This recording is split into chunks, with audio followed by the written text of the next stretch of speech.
Assalamualaikum warahmatullahi wabarakatuh. Halo Sobat Kampus Riau, selamat datang di podcast Suara Kampus Riau, ruang inspirasi bagi mahasiswa untuk berbagi cerita, pengalaman, gagasan yang dapat memberikan manfaat bagi banyak orang. Saya Rini Witarniantilase. Saya Ilham Aritonang. Kali ini kita kedatangan narasumber yang luar biasa. Beliau merupakan sosok mahasiswa yang telah mengharumkan nama Universitas Riau, bahkan Indonesia melalui berbagai prestasi di tingkat nasional maupun internasional. Selamat datang Bang Ebel di podcast Suara Kampus Riau. Apa kabar hari ini Bang? Oke, alhamdulillah sangat baik hari ini. Bang Ebel boleh perkenalkan diri kepada para pendengar podcast Suara Kampus Riau dong, dan mungkin boleh ceritakan sedikit nih mengenai latar belakang pendidikan Abang. Halo semuanya, sebelumnya kenalin lagi, nama aku Ebel Figra Juska Asri, biasanya dipanggil Ebel. Nah, untuk background sendiri, aku asalnya dari Kampar, tepatnya di sekitaran Bangkinang ya kalau orang tahu. Untuk pendidikan sendiri, aku dari SMP itu udah di Bangkinang, kemudian SMA di SMA Muhammadiyah Bangkinang, dan melanjutkan studi di S1 FEB Unri tahun 2022 sampai sekarang baru lulus di tahun 2026. Ebel kalau boleh tahu kesibukannya untuk saat ini apa ya Kak? Kebetulan aku baru selesai kemarin sidang kompre ya, jadi untuk urusan tugas akhir itu udah hampir clear semua, tinggal persiapan berkas untuk wisuda paling, terus juga ada mengemban beberapa amanah di organisasi tapi sebagai dewan penasehat gitu. Kemudian juga ada jadi beberapa mentor untuk beberapa instansi, karena aku memang basicnya di bidang kepenulisan ya dan juga bisnis gitu. Jadi kebanyakan itu sekarang lagi sering mentoring untuk anak-anak yang belajar untuk ikut-ikut lomba keluar. Yang diketahui oleh mahasiswa Universitas Riau tentunya ya Bang, Abang merupakan mahasiswa yang sering mengikuti lomba nih. Kalau boleh tahu mulai dari semester berapa sih Bang ikut lomba-lomba? Oke, kalau mulai ikut lomba ya, sebenarnya ini perjalanan lumayan panjang kalau bagi saya sendiri ya Ilham. Kalau dari awal banget, itu sebenarnya memang dari awal kuliah gitu. Nah, kenapa dari awal kuliah udah ada keinginan? Karena di SMA aku ngerasa kayak masih ada yang belum oke banget nih rasanya, kayak masih Jadi yang kurang ada pengen ambis untuk ikut-ikut lomba gitu. Karena dulu di SMA ikut OSN tapi nggak tembus di nasional. Jadi pas kuliah kayak masih harusnya kan masih bisa nih gitu. Lebih lagi masih gitu. Ya, harusnya aku bisa lebih lagi. Nah, karena basic aku kuliahnya di FEB kan ya, sekolah ekonomi kan, bisnis. Jadi aku ngeliat dulu yang di bisnis lomba apa sih kebanyakan. Nah, kebanyakan ternyata kayak bisnis plan, bisnis case gitu, atau startup competition. Mulailah aku coba pelajarin apa sih kalau yang diminta. Oh, ternyata bikin proposal. Terus selain lomba bisnis, ternyata lomba-lomba karya tulis ilmiah juga banyak banget. Kayak lomba KTI, terus juga lomba esai, opini. Nah, ternyata yang pemikiran yang awalnya aku SMA cuman kayak olimpiade-olimpiade doang, ternyata ketika kuliah, ternyata banyak sih lomba yang bisa kita eksplor dengan minat kita masing-masing. Dari cerita Kak Ebel tadi, hal apa yang pertama kali yang membuat kakak termotivasi untuk melakukan banyak organisasi dan mengikuti lomba-lomba yang ada di luar kampus, bahkan sampai ke internasional? Oke. Hal yang jadi motivasi ya. Ini jujur aja ya. Kalau hal yang jadi motivasi awal tuh sebenarnya selain dari karena ada keinginan juga ya. Karena di kuliah, di kelas aku ngerasa kayak jujur ada agak bosannya belajar di kelas gitu. Cuman belajar pulang. Iya, belajar pulang gitu kan. Jadi kayak aku ngerasa kurang sibuk gitu. Jadi coba cari kegiatan-kegiatan lain. Pertama aku join organisasi. Itu aku join kayak berapa ya? Aku join Hima atau HMJ. Terus join juga kayak rohisnya FEB, terus join lembaga penelitian, join BEM juga. Jadi ada kurang lebih 4 untuk di awal ya, 4. Karena lagi cari jati diri jati diri. Semuanya jadi diikutin gitu ya? Semua diikutin, semua dicoba dulu. Oke, udah dapat nih kesibukannya. Sekarang yang miss adalah di lomba tadi gitu. Nah, yang jadi motivasi tetap aku ngerasa kurang greget di kelas, agak bosan, ada yang kurang greget. Terus aku coba ikut lomba, ternyata feel-nya lebih kerasa.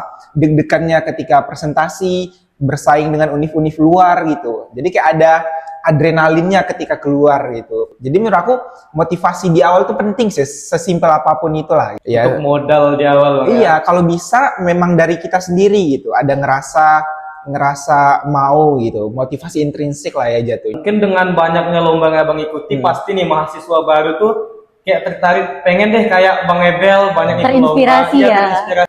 Abang ada nggak tips di awal gimana sih Memulai. cara memulai dari awal tuh, atau mencari teman dulu, atau join organisasi dulu, atau gimana cara mulai dari awalnya tuh? Oke, di awal banget nih karena belajar dari pengalaman, kebetulan kalau aku sendiri tuh agak lama belajarnya dulu guys. Jadi aku tuh baru menang lomba kayaknya di tahun kedua. Jadi 1 tahun pertama itu hampir full nice try semua gitu. Jadi kayak Belajar dulu lah iya, Bang, ya. belajar dulu karena nggak ada yang nge-guide, nggak ada yang jadi mentor. Betul pure belajar sendiri gitu. Nah menurut aku ternyata itu kurang efektif. Dan kalau aku boleh ngasih tips di adik-adik tingkat gitu, satu hal yang perlu untuk dilakukan di awal adalah coba cari lingkungan positif yang bisa ngedukung kita gitu. Mulai dari teman mungkin atau Organisasi. Iya, organisasi. Nah, salah satunya adalah join organisasi. Ya mungkin kalau organisasi nggak semua menurut orang bagus ya, tapi kita bisa coba cari yang sesuai dengan minat dan bakat kita.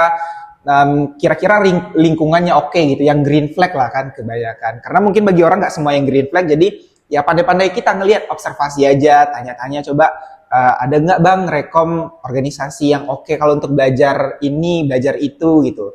Jadi itu yang pertama. Bisa dengan lingkungan organisasi, dan lingkungan pertemanan di luar organisasi juga berpengaruh tentunya gitu. Nah, iya tentunya kalau kadang kita semangat nih pengen akademik, tapi teman kita nih kayak pemalas, Iya. nggak mendukung, nggak support gitu. Nah, apa ada tipsnya kalau misalkan kayak gitu? Sebenarnya bisa aja kan, kita boleh aja ya berteman dengan siapa aja. Tapi kalau dari aku sendiri itu aku bisa bedain mana teman yang diajak untuk nongkrong aja, untuk nongki-nongki doang, tapi mana teman juga yang bisa diajak untuk ikut lomba, untuk hal-hal yang lebih serius gitu. Jadi bisa diatur lah masing-masing. Mana yang untuk seru-seruan doang, mana untuk yang lebih serius ke depannya. Itu sih untuk starting point, cari lingkungan yang positif tuh oke banget gitu. Paling penting di awal. Iya, paling penting di awal. Baru nanti ya bisa dengan belajar otodidak ya, cari platform-platform yang bisa membantu. Tapi yang paling penting orang yang bisa nge-support gitu. Karena kalau jalan sendiri kayak gampang jenuh, nanti tiba-tiba ya udah berhenti kan di tengah jalan. Dari yang Abang jelaskan tadi, Abang kan banyak prestasi dan semangat banget nih untuk mengikuti segala organisasi dan untuk mencapai prestasi. Abang punya nggak cara untuk menjaga agar tetap semangatnya itu konsisten? Kadang kan kita sebagai Gen Z nih tiba-tiba mut-mutan, malas, kadang kayak aduh udah deh entar gitu. Kakak punya ini tips and triknya? Sebenarnya ini masalah nasional juga ya. Semua orang kayak mut-mutan, ada naik-naik turunnya. Untuk ngatasin itu paling kalau aku pertama kan kita udah punya tujuan masing-masing ya, mau jadi apa kan. Ketika kita ngerasa stagnan atau ketika ngerasa kayaknya udah nggak sanggup deh di tengah-tengah gitu kan, aku selalu balik lagi ke tujuan aku, kenapa aku mau memulai gitu. Karena pasti banyak kita ngerasain yang nggak enaknya, pasti banyak gagalnya di awal, tapi ketika kita ingat tujuan yang ingin kita capai di awal ya, misalkan kalau dulu aku pengen jadi juara 1 Mapres Unri gitu. Di awal bahkan aku kalah, tapi ketika aku kalah, itu aku nggak langsung ya bukan nggak mau coba lagi gitu, tapi justru itu dijadikan pelajaran. Aku ingat lagi, oh di awal aku tekadnya udah memang pengen jadi juara 1 untuk Mapres gitu. Jadi aku coba improve ke depannya mau gimana. Jadi yang paling penting di awal menurutku kita harus punya alasan dulu untuk kenapa kita harus berani memulai. Itu yang pertama. Terus yang kedua, memang kita sering mut-mutan, tapi untuk menjaga konsistensi itu aku nggak selalu porsir diri aku untuk terus setiap hari harus produktif, setiap hari harus kayak berlagak kayak seidealnya yang orang mau. Enggak. Aku kalau ketika nggak mood atau ngerasa agak nggak mau untuk produktif, biasanya aku coba cari hal-hal yang agak fun dikit gitu. Nah ini bisa bermacam-macam sih, tergantung orang-orang. Tapi kalau aku sesimpel kayak misalkan scroll TikTok gitu, ngeliat meme-meme yang lucu, yang receh kadang itu udah bisa nge-refresh gitu. Balikin mood juga. Iya. Nah, cuman PR-nya kadang orang kebablasan kan, kebablasan. Jadi ya pandai-pandai untuk ngatur waktu itu aja tadi. Mungkin keluar dengan keluarga, hangout gitu dengan pasangan juga bisa. Ya tergantung lah ya, prefer masing-masing gitu. Biasanya kayak gitu ya kurang lebih. Kan kakak udah banyak nih meraih prestasi baik di tingkat nasional ataupun Mapres Unri ini kak. Tentunya menurut abang nih prestasi mana sih yang paling berkesan paling wow banget, nggak nyangka bisa dapetin itu gitu? Yang paling nggak nyangka ya, pertama itu Mapres memang aku niat untuk itu, tapi ada momen nggak nyangkanya. Jadi ada dua prestasi yang menurut aku agak incredible ya, agak di luar nalar aku. Pertama untuk yang di Pilmapres. Di Pilmapres itu awalnya, jadi di organisasi itu aku punya cutting yang pernah salah satunya juara di Mapres di tahun 2 tahun apa 3 tahun sebelum aku gitu. Terus dia juara.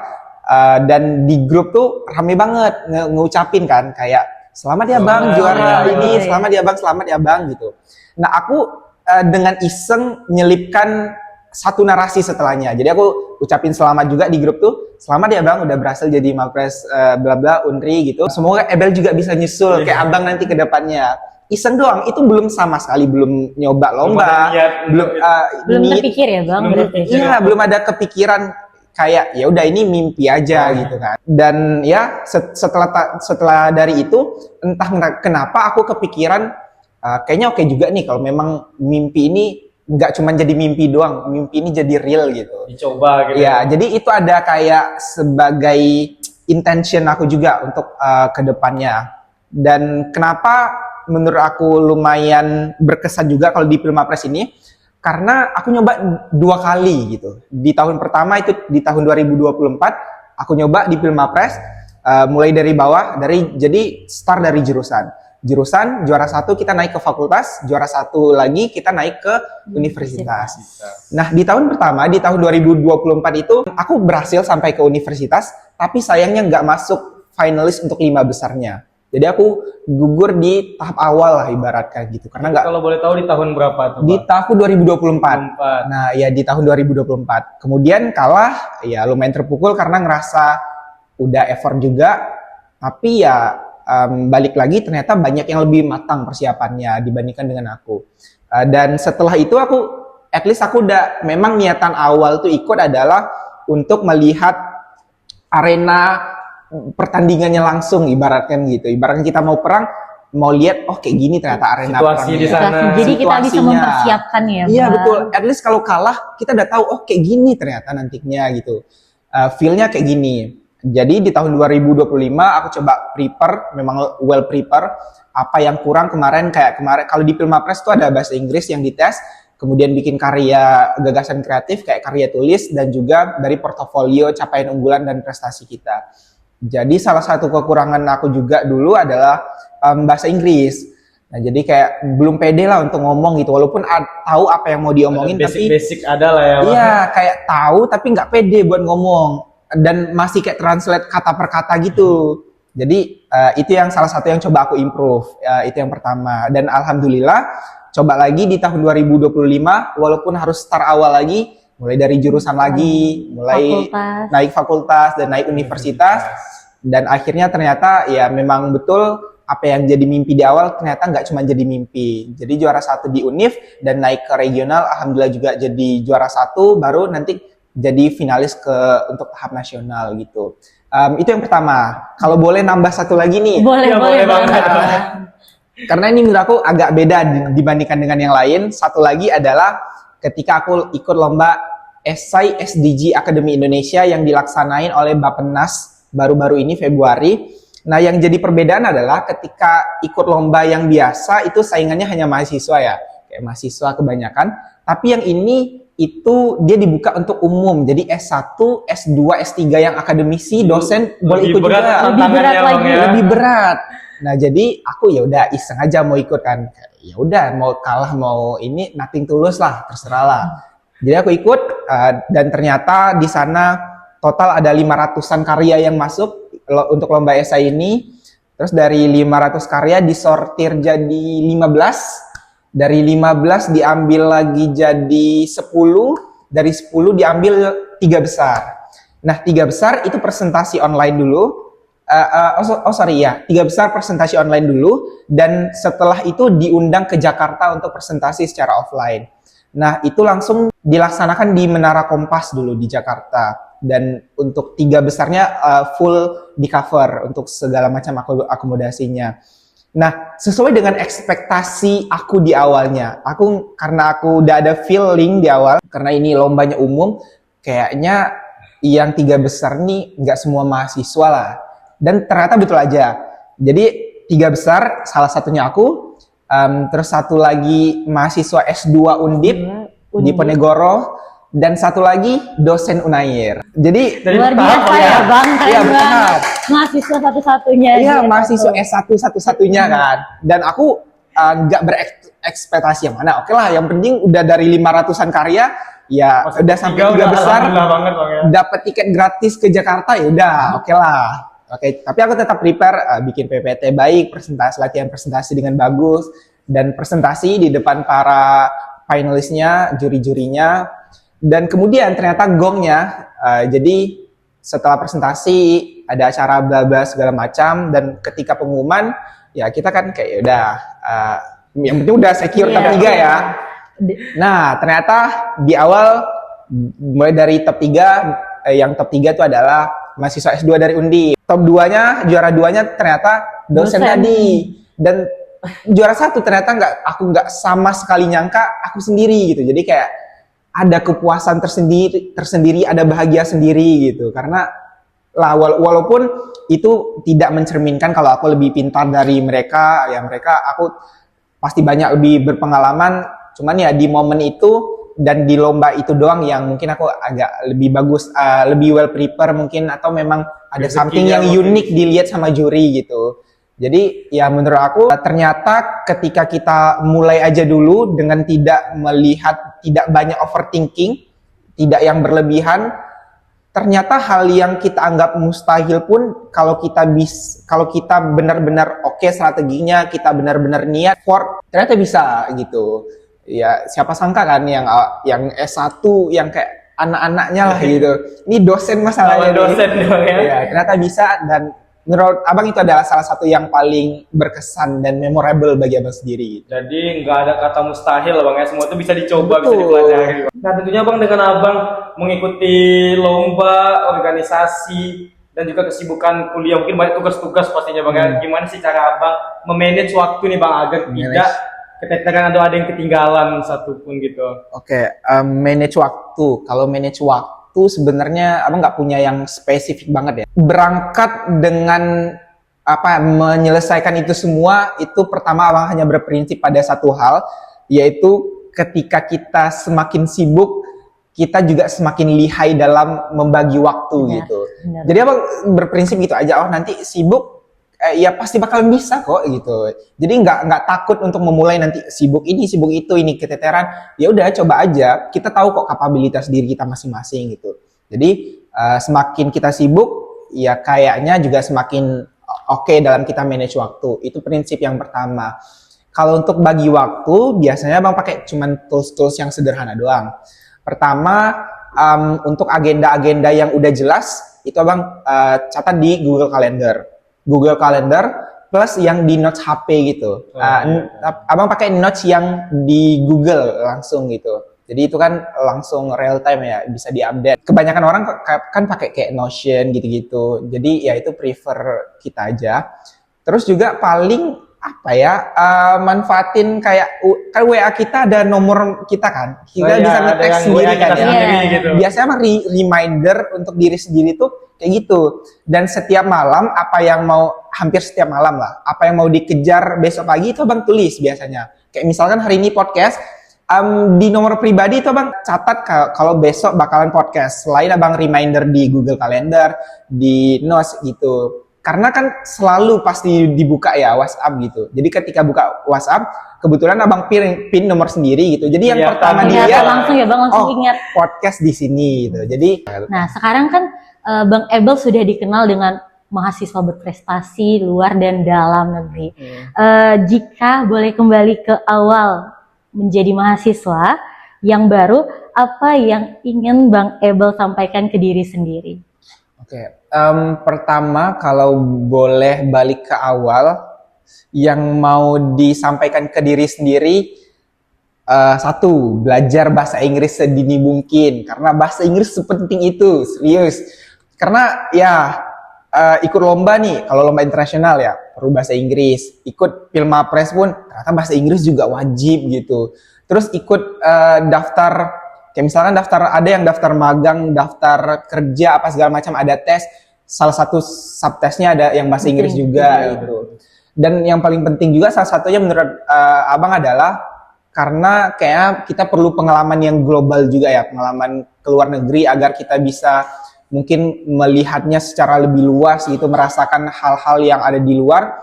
Nah, bahasa Inggris tuh sangat membantu menjadi jembatan awal gitu. Karena kalau kita udah punya basic bahasa Inggris yang kuat, jembatan ke sana tuh lebih mudah lagi. Lebih mudah, apapun yang kita coba lebih mudah jadi. Iya, kayak gitu. Itu pertama, bahasa Inggris. Yang kedua, kalau boleh balik lagi, abang bakalan coba untuk belajar yang lebih terstruktur. Kalau di awal dulu kuliah kayak masih meraba-raba, nggak tahu apa segala macam. Jadi kalau bisa balik lagi, abang bakalan coba cari mentor gitu.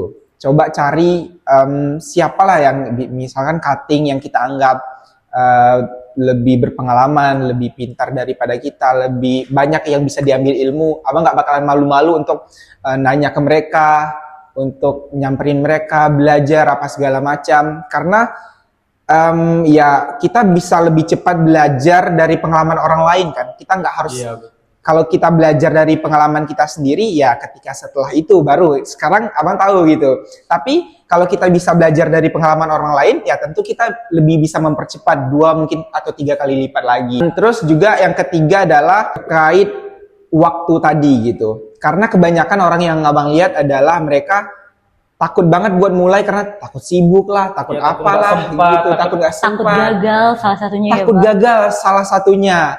Ternyata ketika kita coba ya bisa-bisa aja kan semua bisa kan. Jalannya aja Bang, nggak ada sibuknya, bisa aja Iya. semua di ini. Gak setakut apa yang kita bayangkan, gak semenakutkan itu kan sebenarnya. Kemudian kalau terkait gagal tadi, nah itu juga penting karena biasanya orang tuh susah atau stagnan karena dia takut gagal tadi. Pertama takut gagal, kedua takut tahu kalau kita gagal ya kali ya. Takut orang tahu kalau kita gagal. Gagal gitu ya Bang. Iya. Gengsi itu, nah menurut abang itu yang sangat perlu untuk dihindari. Karena ya balik lagi untuk ya mungkin kita sampai di titik sekarang juga kita banyak gagalnya kan gitu. Benar. Kalau abang coba diakumulasiin pun lomba-lomba sampai sekarang ini kayaknya 70% tuh gagal deh gitu. Karena di awal tahun pertama kalau kan nggak ada menang sama sekali ya, full gagal. Iya, abang mikir kalau misalkan berhenti di sana mungkin nggak bakalan tahu kalau ya Ebel bisa kayak gini juga gitu. Andai di Pilmapres di tahun pertama gagal juga berhenti, aku juga nggak bakalan tahu ternyata kalau dicoba lagi bisa gitu. Jadi terkait kegagalan ini ya coba jadikan sebagai pelajaran agar kita bisa improve, agar kita bisa memperbaiki ke depannya gitu. Pesan mumpung mungkin yang dengar lagi di awal-awal kuliah, di fase-fase awal maba, ya itu tadi, jangan takut gagal. Karena di awal, kalau mungkin di tahun ketiga, tahun keempat, kalau gagal ada perasaan malunya ya. Tapi kalau maba, gagal ya udah is okay kan. Masih banyak tahun-tahun depannya bisa panjang banyak, ya, perjalanan masih panjang dan nggak usah pikirin orang yang ngejudge kita gitu. Ya terserah lah, selagi kita masih berdiri di jalan yang baik, orang mau ngejudge gimana pun ya terserah. Dan cari minat atau bakat yang ya menurut kita bisa untuk konsisten di sana gitu. Ya banyak ya, kita nggak harus yang misalkan nggak harus yang lombanya karya tulis, kalau ikut-ikut lomba nggak harus yang lombanya debat apa segala macam, dan nggak harus juga yang selalu di lomba. Banyak hal-hal yang bisa menjadi self improvement gitu. Bisa dengan misalkan kita ikut join organisasi, kemudian nanti berkarir di sana jadi pemimpin, jadi leader di sana, atau kita coba misalkan jadi duta, dengan kita bisa menginspirasi banyak orang lain dengan kegiatan-kegiatan yang kita rancang, program-program kerja kita mungkin langsung turun ke lapangan untuk menebarkan manfaat. Jadi ya nantinya kita bisa berdampak dengan cara kita masing-masing kayak gitu. Dan terakhir yang mau abang sampaikan adalah don't let your dream just become a dreams gitu. Jangan sampai mimpi kita hanya menjadi sebatas mimpi doang gitu. Bahkan itu adalah kata-kata yang dulu abang pasang di wallpaper karena abang nggak mau mimpi itu hanya jadi mimpi. Karena mimpi, kalau kita udah berambisi untuk menjadi sesuatu, menurut abang itu nggak bakalan pernah mati gitu. Dia mungkin hanya bisa kita kubur dalam-dalam, tapi dia bakalan datang lagi nanti ke depannya. Dan abang nggak mau membuat itu menjadi penyesalan. Ya udah, mending tahu gagal karena kita udah mencoba daripada gagal sama sekali, tapi nggak pernah mencoba sama sekali. Dan yang paling penting itu tadi, kita udah punya mimpi dan tugas kita adalah sekarang memastikan kalau mimpi itu tidak hanya menjadi sebatas mimpi doang, tapi kedepannya kita bisa mewujudkan apa yang jadi mimpi kita di hari ini. Baik Bang, mungkin kalau kita berbicara mengenai mahasiswa, tentunya ada Tridharma perguruan tinggi yang menjadi acuan kita. Kalau Abang sendiri tentunya selain dari lomba akademik itu, apakah Abang ada riset, penelitian atau inovasi sendiri bagi Abang? Kita di kampus pasti ada yang namanya Tridharma perguruan tinggi ya, pendidikan, pengabdian, dan juga penelitian. Nah, kita coba bisa balik lagi berkontribusi dengan cara kita masing-masing.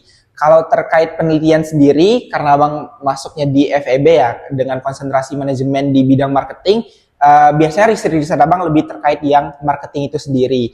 Tapi ada juga yang menjadi ketertarikan pribadi Abang sendiri adalah Abang pernah juga bikin semacam riset atau review gitu untuk penelitian terkait potensi dari tanaman-tanaman untuk bisa untuk bisa mengurangi orang dalam merokok gitu.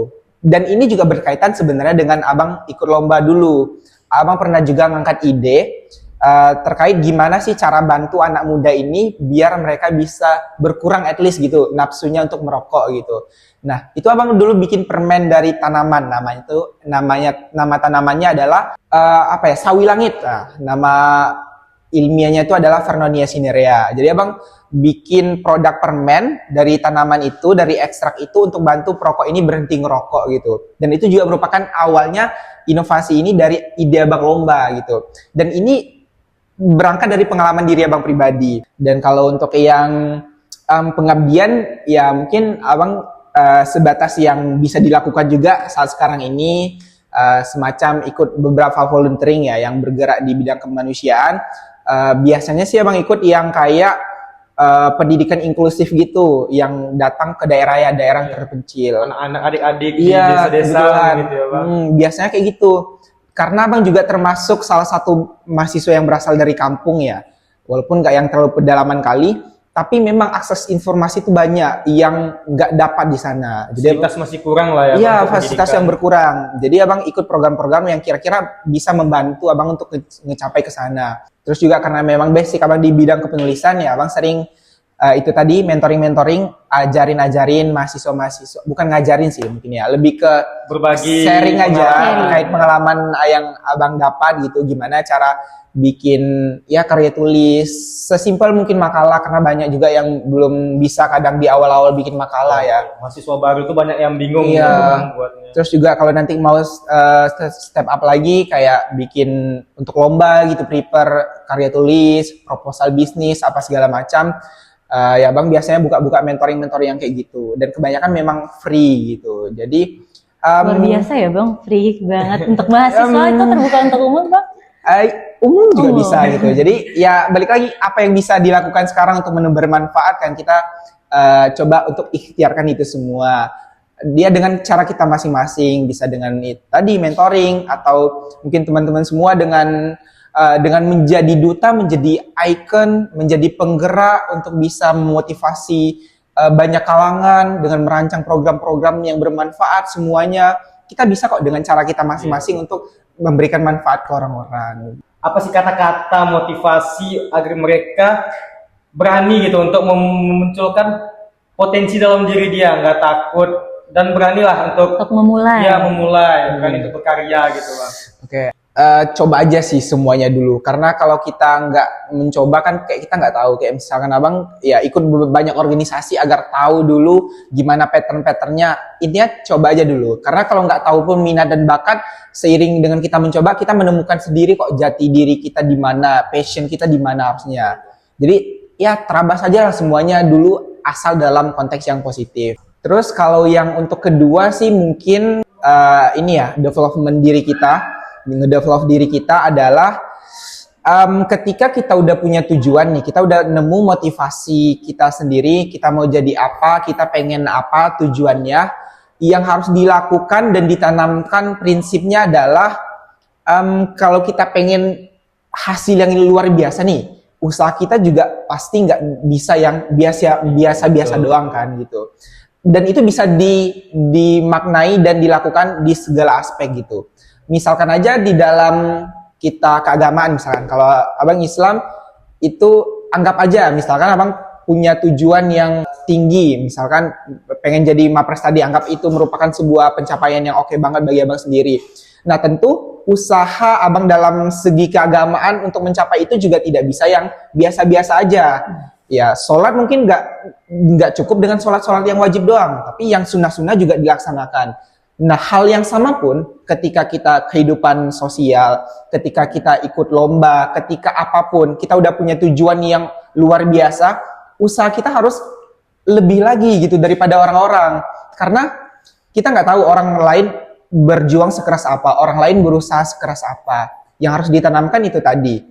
Kita punya tekad yang di atas orang-orang nih, ya usaha kita juga nggak bisa yang di bawah orang-orang gitu. Jadi kita harus memang full effort. Kalau orang bilang apa ya, usaha 100% plus 1 kali ya, atau apapun itulah. Jadi kita selain kerja cerdas apa segala macam, tapi kerja keras juga sangat penting gitu. Karena ya percuma aja kalau kita udah tahu gimana strategi yang oke, tapi kalau kita nggak punya kerja keras, kita nggak hard work untuk mencapai tujuan tersebut, ya akhirnya juga nggak bakalan kecapai gitu. Kalau abang selalu memposisikan diri dalam hal apapun, kayak misalkan ikut lomba, itu selalu memposisikan diri abang di bawah. Ketika ikut lomba, saingannya orang-orang luar, abang selalu nganggap kalau diri abang tuh bodoh daripada orang ini. Jadi dengan menganggap diri kita nggak lebih pintar daripada orang lain, tekad untuk belajar, untuk curi start tuh lebih ada lagi kemauannya. Jadi kita tahu, oh kita nih kurang nih daripada orang lain, jadi kita harus usaha yang lebih lagi. Kalau mereka belajarnya mungkin sehari 2 jam, ya aku harus 3 jam, 4 jam gitu. Jadi ya coba ditambah juga porsinya gitu. Mungkin itu sih kalau dari abang. Begitu teman-teman. Jadi yang saya dapatkan sebagai host pada hari ini, buat teman-teman yang mau memulai, jangan pernah takut untuk memulai apapun itu, jangan pernah gagal.